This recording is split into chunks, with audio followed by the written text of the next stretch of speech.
Margaret Chen had always dreamed of a quiet life. After spending 15 years as a federal judge, dealing with criminals, lawyers, and courtroom drama every single day, she wanted nothing more than peace. At 58, she decided it was time. Time to step back, time to breathe, time to finally live the simple life she'd been putting off for decades. That's when she found the property in Willow Creek Estates. 10 beautiful acres with rolling fields, old oak trees, and the most charming feature of all, a historic corn barn that had been standing there for over 60 years. The moment she saw it, she knew this was home. The barn had good bones, just needed some love and attention. She could already picture herself restoring it, turning it into a workshop where she could spend her days working with her hands instead of her gavel. The real estate agent mentioned there was a homeowners association, but Margaret didn't think much of it. She'd reviewed the bylaws carefully, as any good judge would. Everything seemed reasonable enough. Besides, the property was outside the main neighborhood cluster, giving her exactly the privacy she craved. Moving day was perfect. Neighbors waved as the moving truck pulled up. A retired teacher named Tom from next door brought over fresh lemonade and cookies. Everything felt right. Margaret introduced herself as just Maggie, nothing fancy, no mentions of her career. She'd spent enough time in the spotlight. Out here, she wanted to be just another neighbor, just another person trying to enjoy life. She spent the first few weeks settling in, planting a vegetable garden, and starting preliminary work on the barn. The structure was sound, but it needed new doors, fresh paint, and some electrical work. Nothing major, just a labor of love. She'd pull up her hair, put on old jeans, and spend hours out there with her tools. It felt good. It felt real. That's when Linda Hartwell showed up. It was a Tuesday morning around 9. Margaret was measuring the barn door frame when she heard a car pull into her driveway. A silver SUV with a custom license plate that read HOA Boss. The woman who stepped out looked like she'd just come from a country club meeting. Pressed white pants, a coral blazer, perfectly styled blonde hair, and sunglasses that probably cost more than Margaret's toolbox. "Hello there," Margaret called out, wiping sawdust from her hands. "Can I help you?" The woman didn't smile. She walked straight toward the barn with the kind of stride that said she owned the place. "I'm Linda Hartwell, president of the Willow Creek Estates Homeowners Association, and we need to talk about this." She gestured at the barn like it was a pile of garbage. Margaret felt a small knot form in her stomach, but she kept her voice friendly. "Nice to meet you, Linda. I'm Maggie. What seems to be the problem?" "This barn," Linda said, pulling out a tablet from her designer purse. "It's a violation of our community standards. Section 12, paragraph 4 of the HOA bylaws clearly states that all structures must maintain a uniform aesthetic consistent with the neighborhood's vision." Margaret had read every single page of those bylaws twice. "Actually, I checked on that. This barn was built in 1965, which makes it grandfathered in. It predates the HOA by more than 40 years, so those aesthetic guidelines don't apply." Linda's jaw tightened. Her eyes went cold. "I don't care when it was built. It's an eyesore and it needs to go. You have 30 days to remove it, or you'll face daily fines starting at $200. "I'm sorry, but that's not legal," Margaret said calmly. Years of dealing with difficult people in courtrooms had taught her to never lose her cool. "The grandfathering clause is very clear. I'm happy to show you the documentation." "Legal?" Linda let out a short laugh. "I've been running this HOA for 8 years. I know what's legal and what's not. And I'm telling you, that barn goes or you'll regret it." There it was. A threat. Margaret recognized the tone. She'd heard it from criminals trying to intimidate witnesses, from corrupt officials trying to avoid accountability, but she'd never expected to hear it from a homeowners association president standing in her own driveway. "I understand you have concerns," Margaret said, choosing her words carefully, "but I've done my homework. I'm within my rights to keep and restore this barn. If you'd like to discuss this further, I'm happy to sit down and go through the bylaws together." Linda stepped closer, invading Margaret's personal space. "Let me make something very clear to you, Maggie. Nobody, and I mean nobody, challenges me in this neighborhood. I've made life very difficult for people who thought they could ignore the rules. Ask the Johnsons about their fence. Ask the Peters about their holiday decorations. They all learned the hard way." She turned to leave, then stopped. 30 days. That barn comes down or your life here becomes a living nightmare. Consider this your only warning." Margaret watched the silver SUV disappear down her driveway. She stood there for a long moment looking at her beautiful barn, then back at the road. Something told her this was just the beginning. That night she couldn't sleep. She kept thinking about Linda's words, the barely concealed anger in her voice, the way she'd invaded personal space like a bully on a playground. Margaret had dealt with organized crime figures who had more courtesy than that woman. But she also thought about why she'd come here. Peace, privacy, a chance to build something with her own hands. She wasn't about to let anyone take that away, especially not someone abusing a tiny bit of power in a homeowners association. The next morning, Margaret did what she always did when facing a challenge. She got organized. She pulled out all her property documents, the HOA bylaws, county records showing the barn's construction date, and historical photos proving it had been there long before any houses were built nearby. She created a file, neat and thorough, the way she'd been trained to do for decades. She also did something else, something her years as a judge had taught her was always smart when dealing with potential trouble. She installed security cameras around her property, particularly around the barn, just in case. Tom stopped by later that week with a concerned look on his face. "Hey Maggie, I heard Linda paid you a visit. Listen, I don't want to scare you, but you should know she's not someone you want as an enemy." "What do you mean?" Margaret asked, offering him a seat on her porch. Tom sighed heavily. "She's made life miserable for at least 6 families in the past few years. The Johnsons had to tear down a fence they'd spent thousands on because Linda claimed it was 3 inches too tall. The Peters got fined $500 for putting up Christmas lights in November instead of December. Old Man Wilson had to repaint his entire house because Linda said the color was off-white instead of cream. Most people just give up and do whatever she says because fighting her is exhausting." "Has anyone ever challenged her successfully?" Margaret asked. Tom shook his head. "One couple tried. They lawyered up over a dispute about their shed. Linda made their lives so miserable with daily violation notices and fines that they ended up selling their house and moving. She has the entire HOA board in her pocket. They rubber stamp everything she wants." Margaret felt that familiar fire building inside her, the same fire she felt when she saw injustice in her courtroom. "Well," she said quietly, "maybe it's time someone stood up to her properly." Tom looked worried. "Just be careful, Maggie. I like having you as a neighbor. I'd hate to see Linda drive you away, too." After he'd left, Margaret sat on her porch watching the sunset paint her barn in golden light. She'd spent her entire career fighting for justice, standing up to people who thought they were above the law. She'd faced down mob bosses, corrupt politicians, and white-collar criminals who'd stolen millions. A HOA president on a power trip? That was nothing she couldn't handle, but she also knew something from experience. Bullies don't stop when you stand up to them once. They escalate. They double down. They make things worse before they get better. Margaret looked at her barn again and made a decision. She wasn't leaving. She wasn't backing down. And if Linda wanted a fight, well, she'd picked the wrong person, though Linda didn't know that yet. The violation notices started exactly 3 days after Linda's visit. The first one arrived in Margaret's mailbox on a Friday afternoon. She opened the official-looking envelope to find a typed letter on HOA letterhead. Violation notice. Grass height exceeds community standards by 0.3 inches. Fine, $75, payment due within 10 days. Margaret walked out to her lawn. She'd mowed it just 2 days ago. She pulled out a ruler and measured. The grass was exactly 2 inches tall, well within the 3-inch maximum stated in the bylaws. She photographed the measurement, dated it, and filed the notice away. The second notice came on Monday, then another on Wednesday. By the end of the first month, Margaret had received 17 violation notices. Mailbox wrong shade of black, garden gnome not on approved decoration list, car parked in driveway overnight instead of garage, wind chimes creating noise disturbance. Each one came with a fine ranging from $50 to $300. Margaret documented everything. She took photos, made notes, and kept a detailed spreadsheet.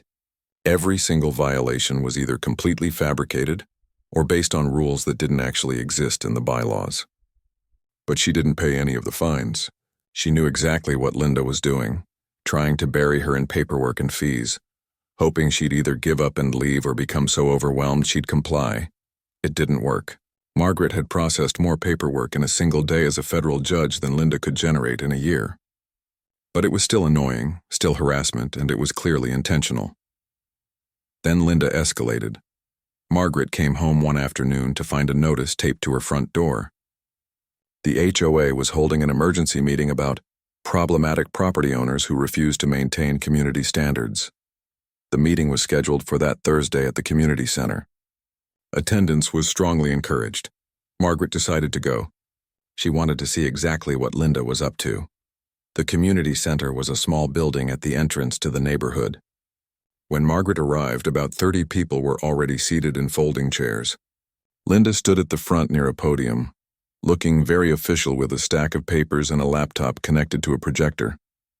Margaret took a seat in the back. A few neighbors gave her sympathetic looks. Most avoided eye contact entirely.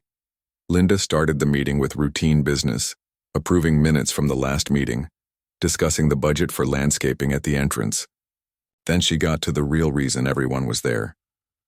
"Now we need to address a serious situation," Linda said, and Margaret noticed her voice had changed. It was louder, more dramatic. "We have a new resident who has repeatedly refused to follow our community guidelines. This person has received multiple violation notices and has ignored every single one." A slide appeared on the projector screen. It was a photo of Margaret's property with the barn circled in red. "This structure," Linda continued, pointing at the screen, "is a blight on our community. It's old, it's ugly, and it violates our aesthetic standards. I've asked the owner to remove it. She has refused." Margaret noticed Linda didn't mention the grandfathering clause, didn't mention that the barn was legally protected. Just painted Margaret as a stubborn troublemaker. "I've prepared a petition," Linda said, holding up a clipboard. "I'm asking all residents to sign, supporting the immediate removal of this structure. We need to show a united front. We need to protect our property values." The clipboard started making its way through the room. Margaret watched as person after person signed it, most without even reading it carefully. When it reached the row in front of her, Tom turned around and whispered, "I'm sorry, Maggie. I have to sign it. If I don't, she'll come after me next." Margaret nodded. She understood. These people weren't bad. They were scared. When the clipboard reached her, Margaret stood up. Every head in the room turned. "I'd like to say something," she announced calmly.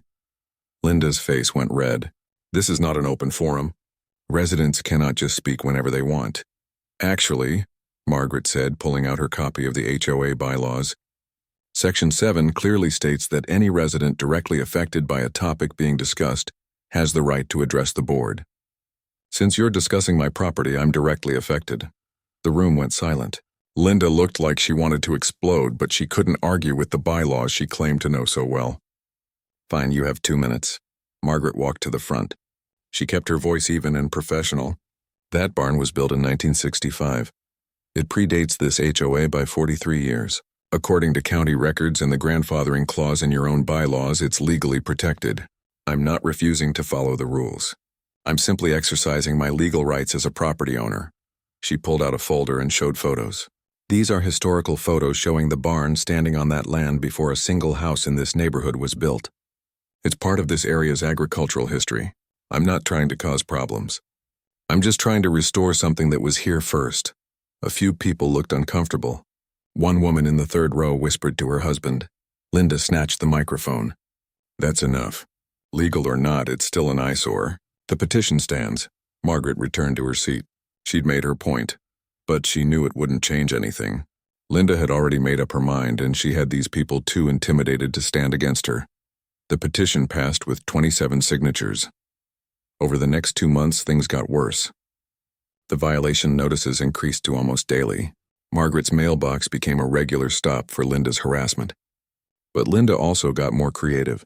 She filed noise complaints with the county, claiming Margaret ran loud machinery at all hours.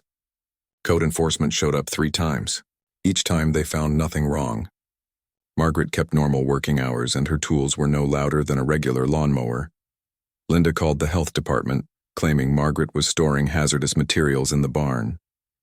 Another inspection, another false report.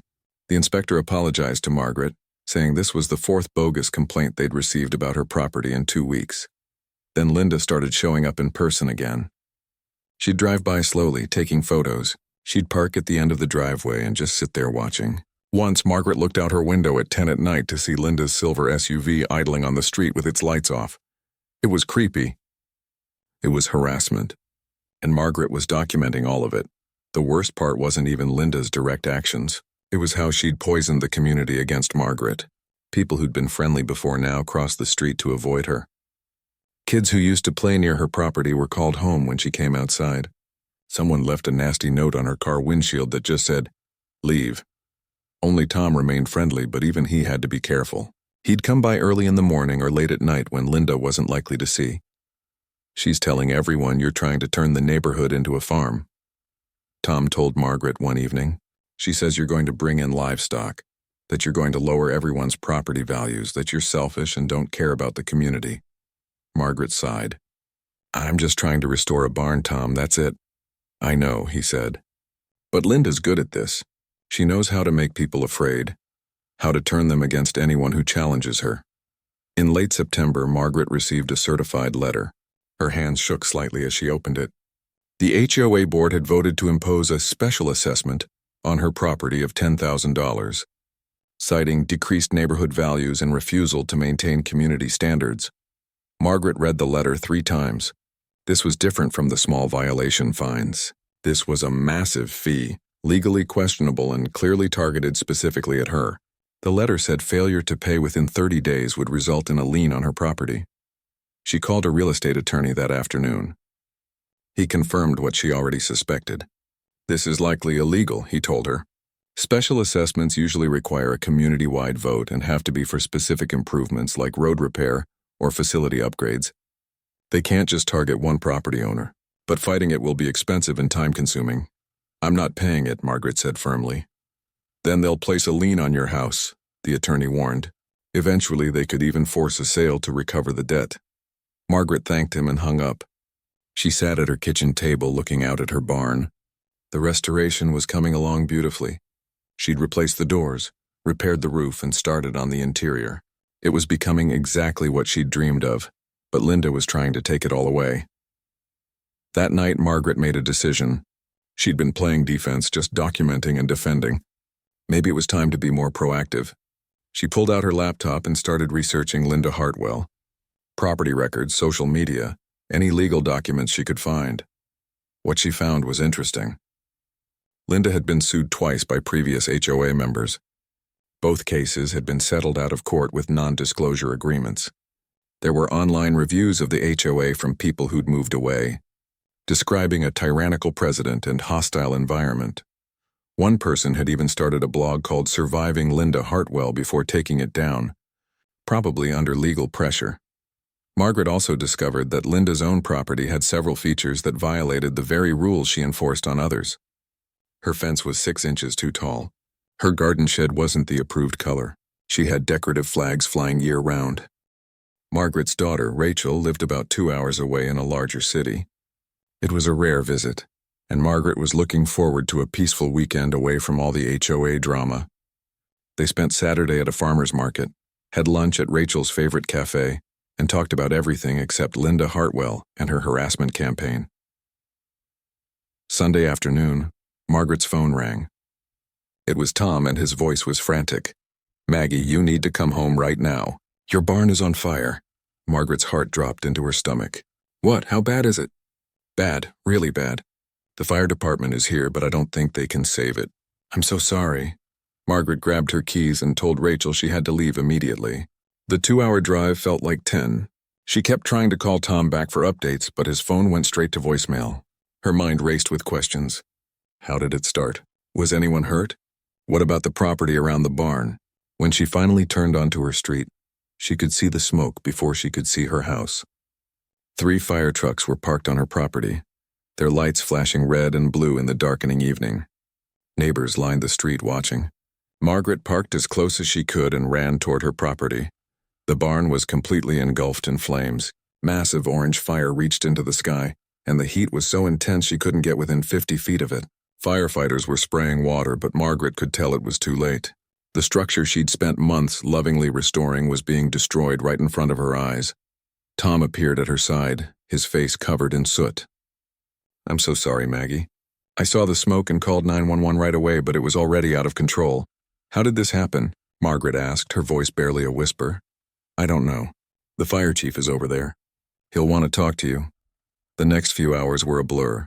Margaret answered questions from firefighters and the fire chief. No, she hadn't been working in the barn. No, there was no electrical equipment left running. No, she didn't store anything flammable inside.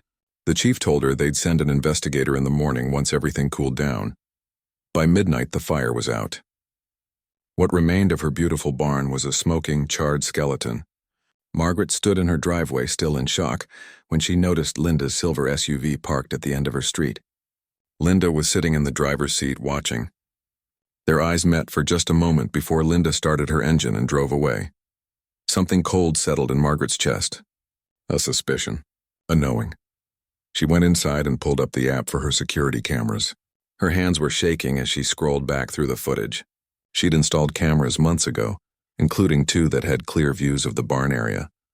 At 9:47 p.m., the timestamp showed a figure approaching the barn. Margaret's breath caught as she zoomed in. It was Linda. There was no question about it. She was wearing dark clothes, but Margaret recognized her walk, her build, everything about her. The footage showed Linda carrying what looked like a gas can. She walked around the perimeter of the barn, and even though it was dark, Margaret could see liquid splashing on the ground. Then Linda pulled something from her pocket. A lighter or matches, Margaret couldn't tell which. The barn went up fast. Linda stood there for a moment watching. Then she hurried back to her car and drove away. The entire thing took less than 5 minutes. Margaret sat back in her chair, the video still playing on her laptop screen. Linda had burned down her barn. Actually committed arson. This had gone way beyond HOA harassment. This was a serious crime. She saved the footage to 3 different locations, backed it up to the cloud, and made notes about everything while it was fresh in her mind. Then she tried to sleep, though her mind wouldn't stop racing. Monday morning, the fire investigator arrived at 8. He was a serious man in his 50s named Detective Barnes. He spent 3 hours examining the ruins, taking photos, collecting samples. When he knocked on Margaret's door, his face was grim. "Miss Chen, this was definitely arson. We found evidence of an accelerant. Looks like gasoline poured around the exterior of the structure. This was intentional." "I know," Margaret said. "I have security footage. Would you like to see it?" Detective Barnes's eyebrows shot up. "You have video of the fire being set?" Margaret showed him everything. They watched the footage 3 times. Barnes took notes, asked for copies, and requested the original files for evidence. "Do you know this woman?" he asked. "Her name is Linda Hartwell. She's the president of the Homeowners Association. We've been having disputes about this barn for months." "Disputes?" Margaret pulled out her carefully organized files. 17 violation notices, the special assessment letter, documentation of harassment, photos of Linda's car parked outside her house at strange hours, the petition from the HOA meeting. Everything. Detective Barnes looked through it all, his expression getting darker. "This is extensive harassment. Have you filed any police reports?" "No," Margaret admitted. "I kept thinking it would settle down, that I could handle it. I never thought she'd do something like this. Well, she did. And this is serious. Arson is a felony. I'm going to take this to the district attorney and we'll be pressing charges." Margaret felt a small sense of relief. Finally, someone in authority was taking this seriously. But that relief lasted exactly 4 hours. At noon, Margaret heard sirens. 2 police cars pulled up to her house. Officers got out and approached her door. For a confused moment, she thought they were there to update her about Linda's arrest. Instead, they said they needed to ask her some questions about the fire. At the police station, Margaret sat in an interview room wondering what was happening. A detective she hadn't met before came in and introduced himself as Detective Morris. "Ms. Chen, we received a complaint this morning. Linda Hartwell claims you burned down your own barn for insurance fraud." Margaret stared at him. "That's ridiculous. I have video footage showing her doing it. We're aware of the video.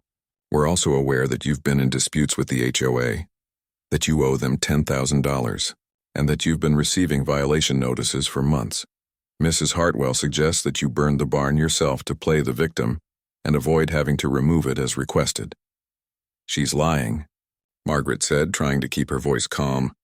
"Everything I told Detective Barnes is true. You can verify all of it." Detective Morris looked uncomfortable. "Mrs. Hartwell has provided statements from 3 HOA board members who say you've been hostile and threatening at meetings. She's also filed a formal complaint claiming you've been harassing her." Margaret couldn't believe what she was hearing. Linda had actually flipped the script, painting herself as the victim. "Can I see these statements?" Margaret asked. "Not at this time. But we need to investigate this thoroughly. Do you have insurance on the barn?" "Of course I do. It's a valuable structure on my property. And how much is it insured for?" Margaret felt sick. She saw where this was going. "I don't know the exact amount off the top of my head. Maybe 40 or 50,000. But I didn't burn it down. Why would I destroy something I loved?" The interview went on for another hour. By the time Margaret left, she felt exhausted and violated. Linda had actually managed to make her look like the criminal. When she got home, she found something even worse. In her mailbox was a mass email that Linda had sent to every resident in Willow Creek Estates. The subject line read, "Urgent. Criminal activity in our community." Margaret's hands shook as she read it. The email claimed that Margaret Chen had burned down her own barn in a desperate insurance fraud scheme. It said she was under police investigation. It said Linda had been trying to help Margaret comply with community standards, but Margaret had become increasingly unstable and hostile. The email portrayed Linda as a concerned neighbor who'd tried everything to help, only to become the target of Margaret's anger. "For everyone's safety," the email concluded, "please report any suspicious activity from this individual to the HOA board immediately. We must protect our community." Margaret sat down heavily on her couch. Her reputation was in ruins. The neighbors already didn't trust her because of Linda's earlier campaign. Now they probably thought she was a criminal. She looked out her window and saw people walking by, some of them glancing at her house with suspicious looks. Her phone rang. It was Rachel. "Mom, what's going on? Someone just sent me an article from the local newspaper's website." Margaret pulled up the paper's site. Her stomach dropped. The headline read, "Local property owner under investigation after suspicious fire." The article didn't name her directly, but it had enough details that everyone would know exactly who it was talking about. It mentioned the HOA disputes, the fire, the investigation, and it included a quote from Linda Hartwell, describing herself as a dedicated community volunteer concerned about dangerous behavior from a resident who refused to follow the rules. The reporter had apparently contacted the police for comment, and they'd confirmed there was an ongoing investigation. No mention that Linda was the actual suspect. No mention of the video evidence. Just vague statements that made Margaret sound guilty. "Mom, this is crazy," Rachel said. "You need to get a lawyer. You need to fight this." "I know," Margaret said quietly. "I will." That night, Margaret couldn't sleep. She kept replaying everything in her mind. Linda had burned down her barn, then immediately launched a counterattack to paint Margaret as the crim. Margaret spent Tuesday morning making phone calls.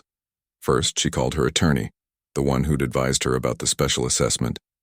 She told him everything that had happened, including the fire and the false accusations. "This has escalated well beyond a civil HOA dispute," he told her. "You need a criminal defense attorney, and you need to take this to the authorities yourself before Linda's version of events becomes the official narrative." Next, Margaret called an old colleague from her years on the federal bench. His name was Robert Kim, and he was one of the best criminal defense attorneys in the state. They'd worked together on several cases over the years, and she trusted him completely. "Maggie Chen?" Robert said when he answered. "I heard you'd retired. How's the quiet life treating you?" "Not so quiet," Margaret said. Then she told him everything. There was a long pause on the other end. Then Robert said, "You're telling me that someone committed arson on your property, and now they're trying to frame you for insurance fraud?" "That's exactly what I'm telling you." "And you have video evidence of them doing it?"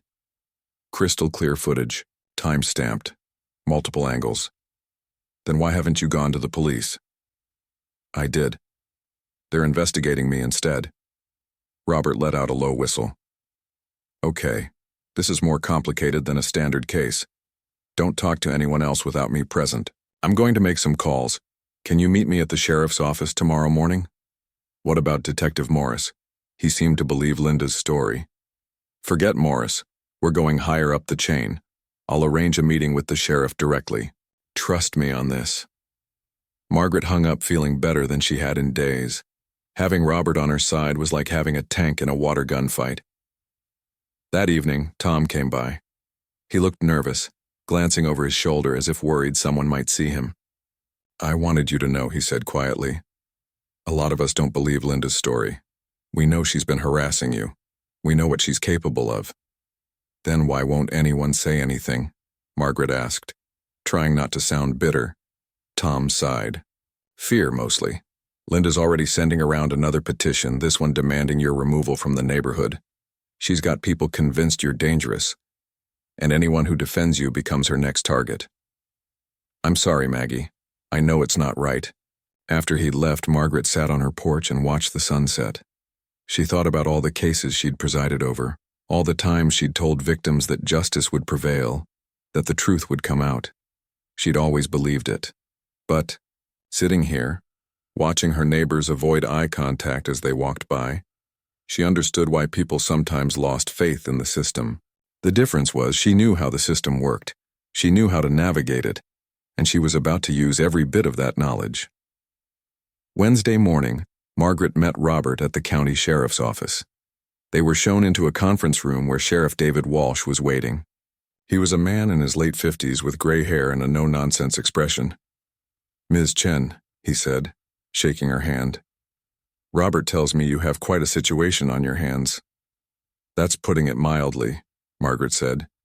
She laid everything out on the conference table: the violation notices, the harassment documentation, the photos of Linda watching her house, the special assessment letter, the timeline of events, and finally, the security footage. Sheriff Walsh watched the video 3 times, his expression getting harder with each viewing. "This is clear evidence of arson. Why are we investigating the victim instead of the perpetrator?" "Linda Hartwell filed a complaint claiming I burned it down myself," Margaret explained. "She's got 3 HOA board members backing up her story." "Robert mentioned you're not exactly a regular citizen," Walsh said, looking at her carefully. "Want to tell me about that?" Margaret took a breath. "I'm a federal judge, or I was before semi-retirement. I served on the bench for 15 years.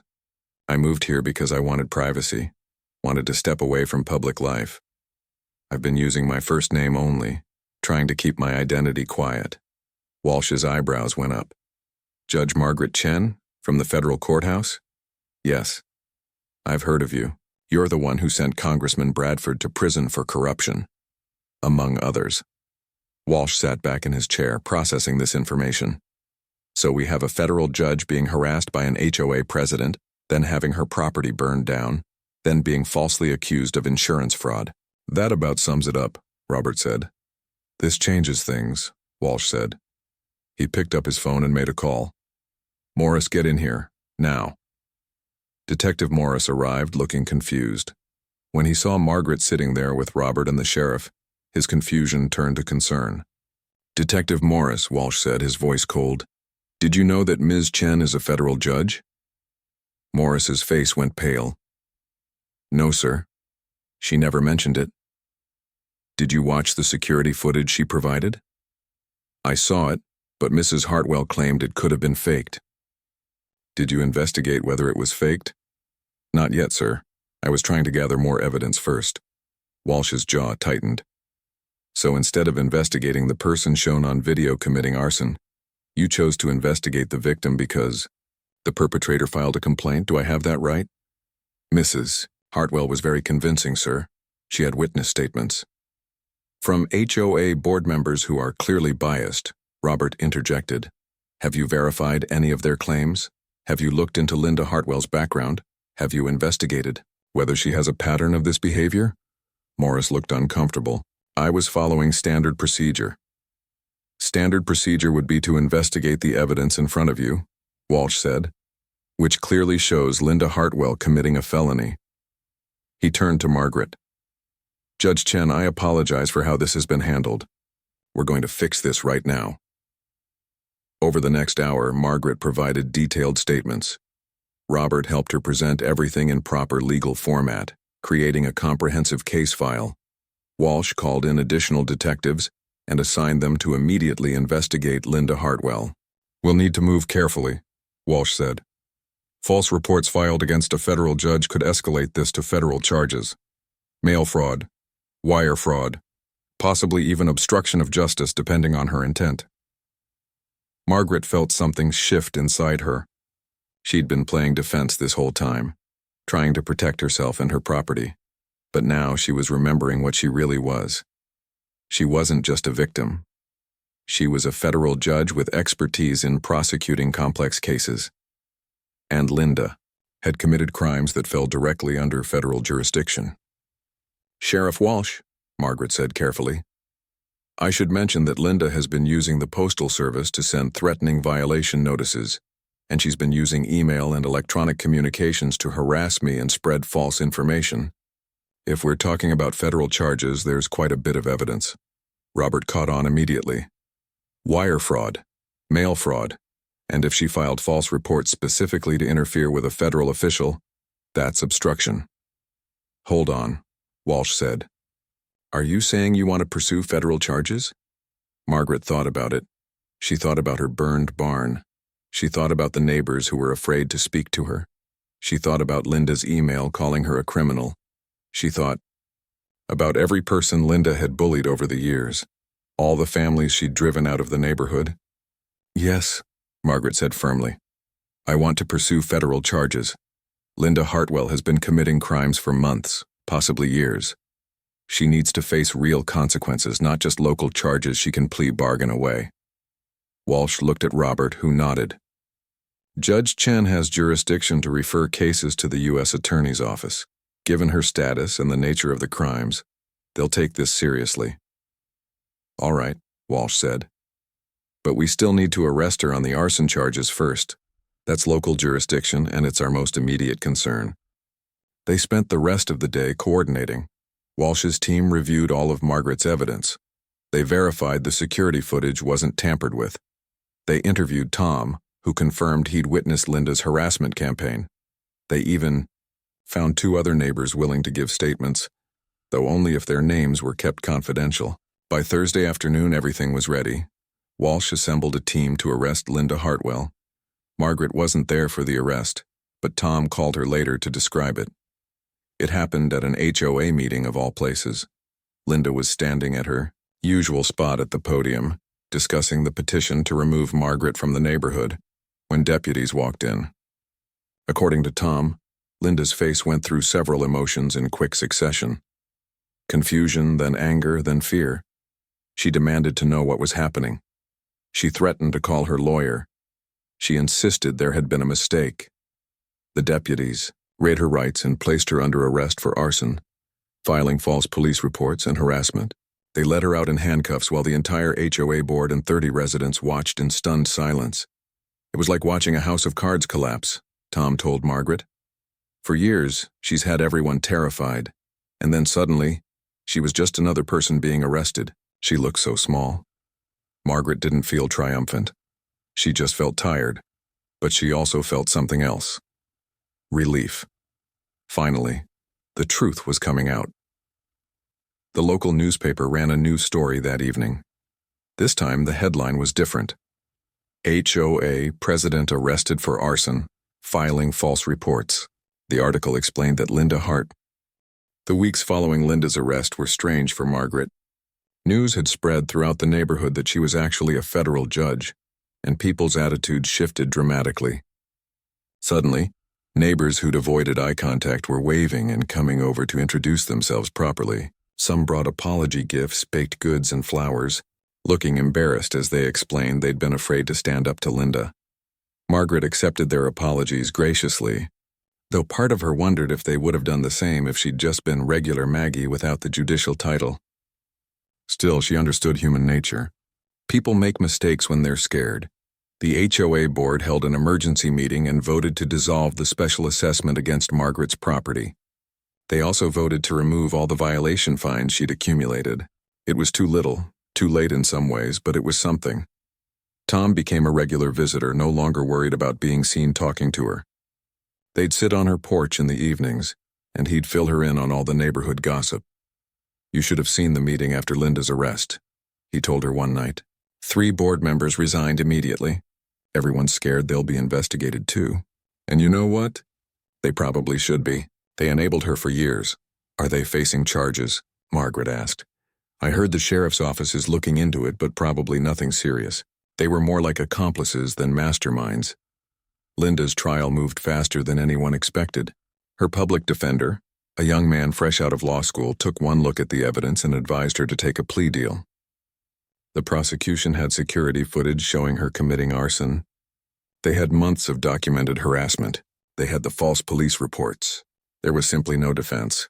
But Linda refused the plea deal. She insisted she was innocent, that somehow Margaret had framed her, that the video was doctored. Her lawyer tried to explain that security footage had been thoroughly examined and verified by experts, but Linda wouldn't listen.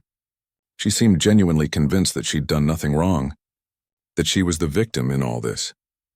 Margaret wondered if Linda had lived in her own little bubble of power for so long that she genuinely couldn't see reality anymore. The woman had spent 8 years as an unchallenged dictator of a small HOA, and maybe that had warped her sense of what was acceptable behavior. The trial took place in late November. Margaret attended, sitting in the back of the courtroom. She watched as the prosecution methodically presented their case: security footage, expert testimony about the fire's origin, Tom's statement about witnessing the harassment, the pile of violation notices, the email campaigns, everything. Linda's defense attorney tried his best, but he had nothing to work with. He suggested the footage could have been manipulated, but the digital forensics expert explained in detail why that was impossible.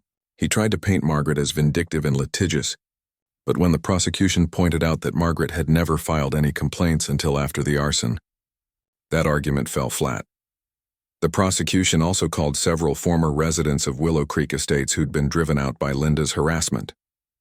One woman broke down crying as she described how Linda had made her family's life miserable over a garden gnome.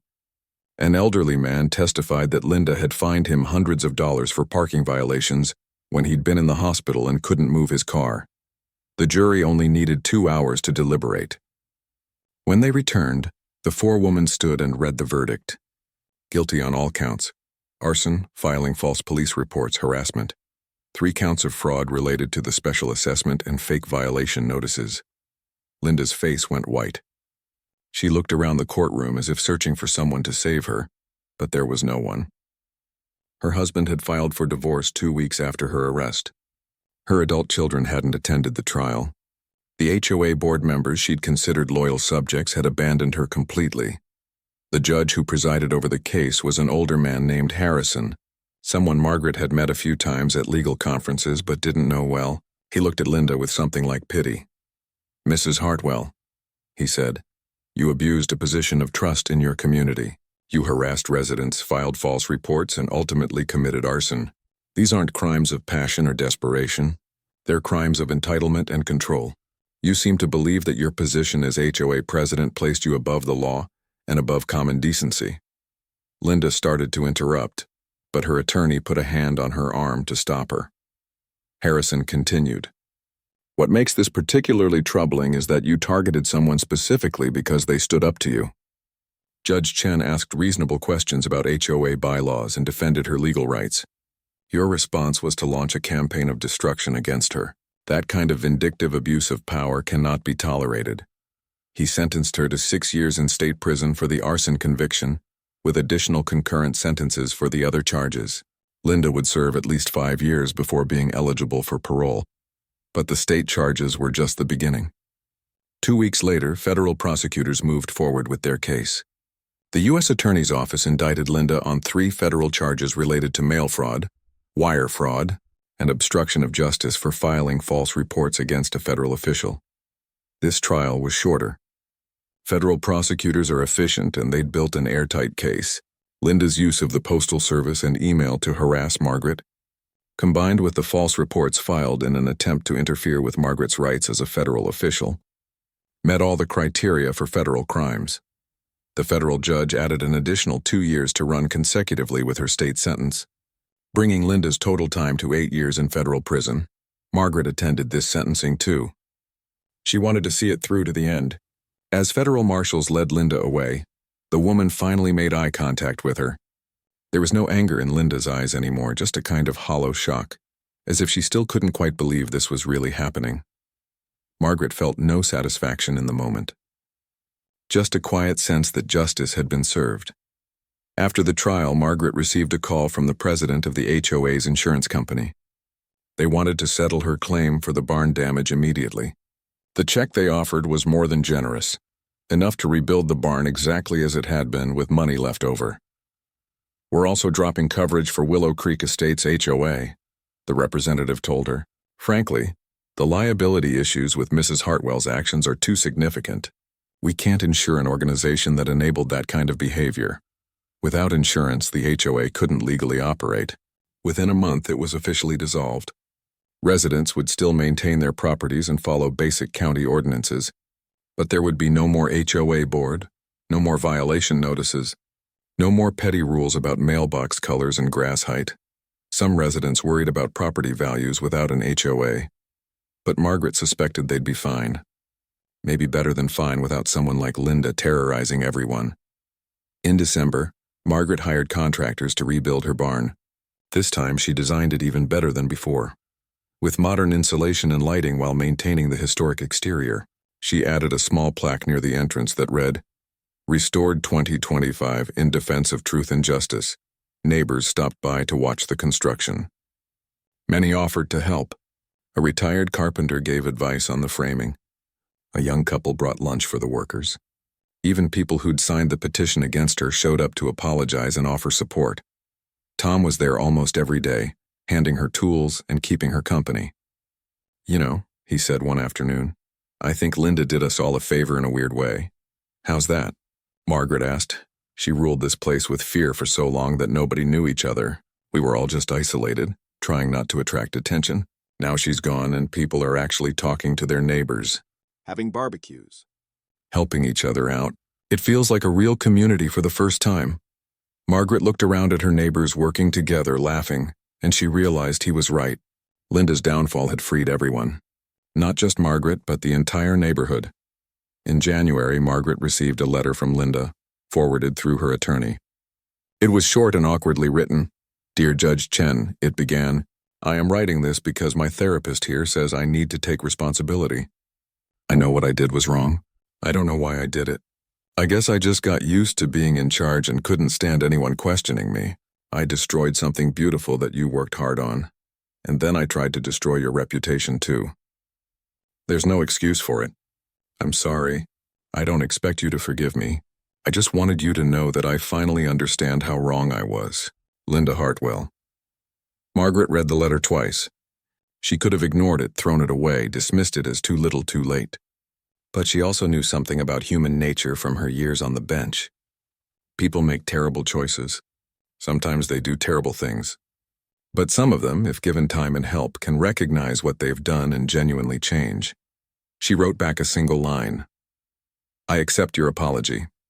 I hope you use this time to become a better person."